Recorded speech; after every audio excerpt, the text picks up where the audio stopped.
It is January 8th. On this winter morning, I'm going to show you a Grow Light indoor gardening tour. So come on in. So we will start at the far end. I had some volunteer tomatoes that you might remember from another video. They are growing strong. We'll see if we can keep them. Again, it's only January. I have some tubers potted up to take cuttings from. This Bloomquist Jean Dahlia tuber has already given me these two cuttings over here. They are starting to root. I planted them a little over a week ago and we got roots a day or two ago, so it was really quick. Here is that pot tuber. It's got a couple more cuttings coming.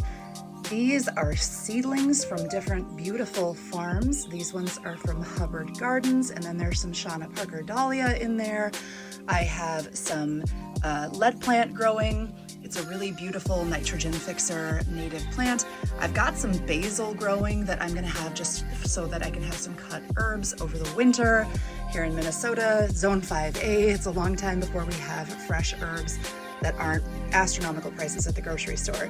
I have here some ranunculus and I have a purple rain salvia there. I also have some lisianthus. If you know, you know. These babies were planted in November, but they got off to a slow start because I started them on paper towels and had to sort of dissolve the paper towel underneath and get them in some dirt. And so I've just transplanted these and they are looking really great.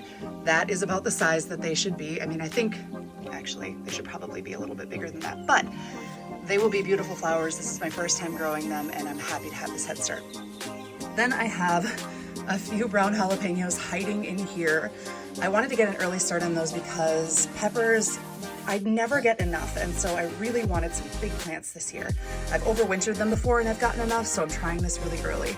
The rest of these are saved for, I think there's one cutting here.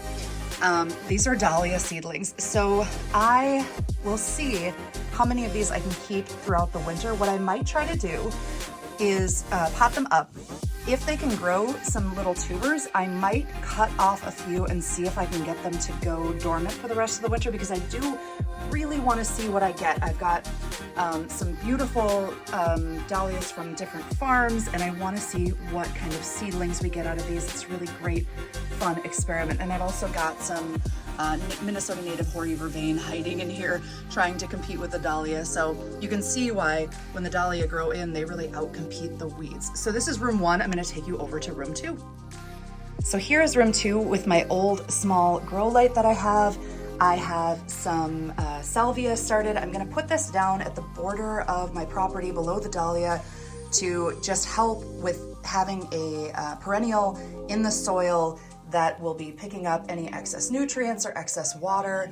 And it is great for pollinators because it blooms all season. And so I've got, I don't know, probably 50 or 60 of these little guys planted. They are doing really, really well. And I just planted them maybe about a week ago. I covered this with some plastic and just had it tented a little bit with these little tags here. So that worked out really well. And I've got it on a heat mat.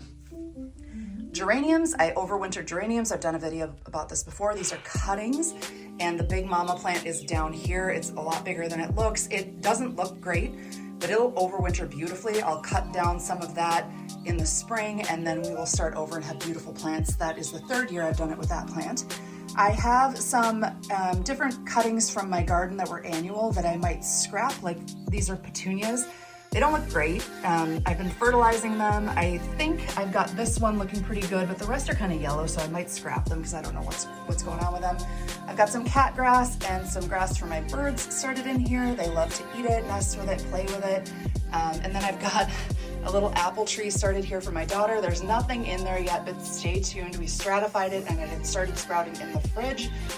More geranium, and then I tried to do some sedum because I heard you could just plant them. You can't really see them in there, but I planted one leaf and it sprouted, and then I have another plant there that you can see has nice sprouts at the bottom. We've also got some orange milkweed in here, so I just threw in a few Minnesota native perennial seeds, so you'll see those scattered throughout. We'll keep growing those throughout the winter. So that is the update for January 6th. I hope you are having lots of fun planning or starting your seeds.